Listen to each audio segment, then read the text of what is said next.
Welcome back, dear listeners, to the climax of the long hunt in Bram Stoker's Dracula. After Professor Van Helsing's solemn phonograph recording, we now continue with Chapter 25, Dr. Seward's Diary. The pursuit has become a desperate race against time and the elements. The Count is fleeing toward the sea, and we are right behind him. Every hour brings new danger, new hope, and the terrifying possibility that we may be too late to save Mina Harker's soul. Let me record the events of these critical hours as they unfold. 4 October, aboard the steam launch on the Thames. We are cutting through the thick fog at full speed. The launch trembles with the effort of the engine. Lord Godalming and Quincey Morris handle the boat with skill and courage, their faces set in grim concentration. Jonathan Harker stands like a sentinel beside his wife, his hand never far from his knife. Professor Van Helsing watches over us all with his piercing eyes and steady wisdom. Mina Harker is our guide and our greatest concern. She grows weaker in body, yet her mind remains clear and brave. We hypnotize her at regular intervals. In the trance, she speaks in a distant, dream-like voice, describing exactly where the Count is. The sound of water against a ship's hull, the creak of timbers, the smell of the sea growing stronger. She tells us the Count is aboard a ship called the Tsarina Catherine, heading for the port of Varna and then overland to Transylvania. Her words give us hope, but they also fill us with dread. Each time she emerges from hypnosis, she touches the red mark on her forehead, the burn left by the sacred wafer, and whispers, "Unclean, unclean." The psychic bond grows stronger. Van Helsing fears that if the Count reaches his castle, he may be able to complete the transformation and claim Mina forever. We have destroyed nearly all the remaining boxes of Earth. Only a few are left, and those are almost certainly aboard the ship with the Count. If we can intercept the vessel before it reaches the open sea, we may yet end this nightmare. The fog is our enemy as much as the Count. It lies thick upon the river, reducing visibility to almost nothing. We strain our eyes and ears, listening for any sound that might betray the presence of the Tsarina Catherine. Mina's hypnotic guidance is our only reliable compass. Later that day, approaching the sea. We have left the Thames and entered the open waters. The sea is rough, the wind strong. Our small launch battles the waves valiantly. Mina's condition has worsened. She is pale and weak, yet she continues to help us. Under hypnosis, she told us the Count is growing desperate. He senses our pursuit and is pushing the ship to its limits. Jonathan rarely leaves her side. His love is a visible force, fierce and protective. When Mina sleeps, he watches her with such anguish and devotion that it moves us all to tears. He has reminded me again of the terrible promise he made. If Mina begins to change completely, he must destroy her to save her soul. The weight of that vow hangs over him like a shadow. Van Helsing has been tireless. He speaks to us constantly of strategy and faith. He reminds us that the Count's power is tied to his native soil. If we can prevent him from reaching Transylvania or destroy him at sea, we may still triumph.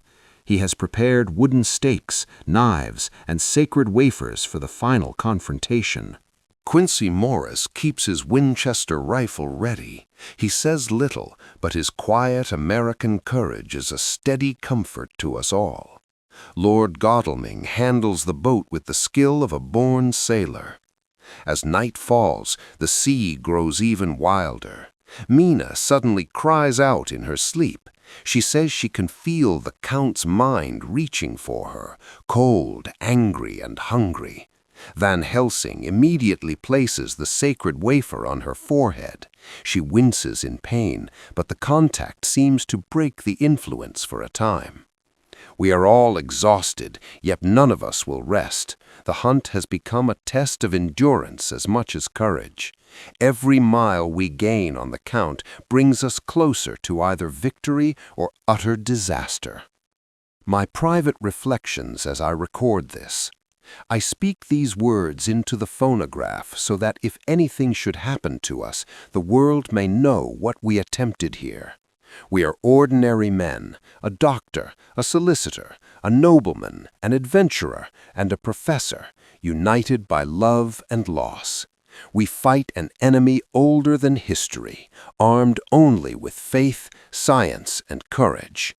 Mina Harker has become the soul of our fellowship.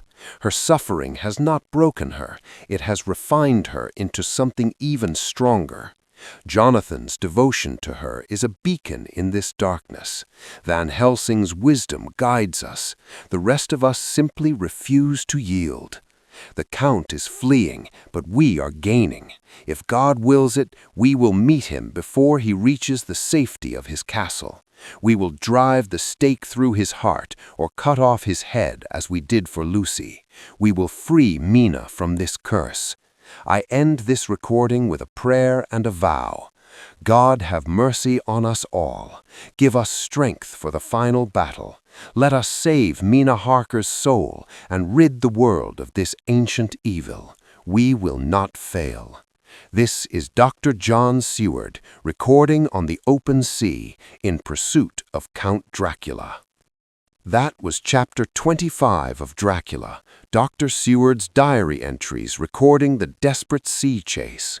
Through Seward's words, we felt the exhaustion of the hunters, Mina's suffering and courage, the psychic danger of the blood bond, and the relentless pursuit of the Tsarina Catherine through fog and stormy waters.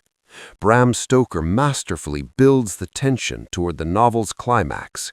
The hunters are no longer searching London streets. They are chasing the vampire across the sea, racing against time and nature itself. Mina's condition grows critical with every hour, making the stakes unbearably personal. The fellowship is united as never before, yet the danger has never been greater. The Count is cornered, but still deadly. Stay with us for Chapter 26, where the pursuit continues over land and the final confrontation with Count Dracula draws terrifyingly near. Thank you for sailing with Dr. Seward and the hunters through these stormy waters. If this chapter left your heart racing or filled you with desperate hope, please like, subscribe, and ring the bell so you never miss another entry from these journals of courage and faith. The sea is rough, the fog is thick, but the hunters will not turn back. Until next time, hold fast when the waves rise and the ancient evil flees before you.